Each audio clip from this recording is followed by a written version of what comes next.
Kay balo mo, dili lang dugay ang nahitabo nga investigation sa Senate sa ayuda scam sa AX nga ang ato mga kaigsunan nga mga katawan nato nga nahimong biktima nga sa kantidad nga 5,000 nga ilang gipirmahan, 4,000 ang ilang gikuha sa ilang mga tao, 1,000 na lang ang naadto sa beneficiary.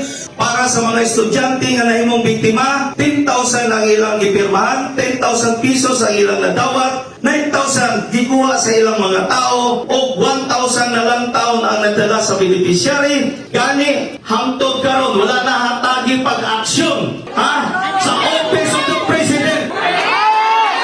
Nahimong biktima ang katawan ng mga kabos din sa probinsya sa Davao del Norte.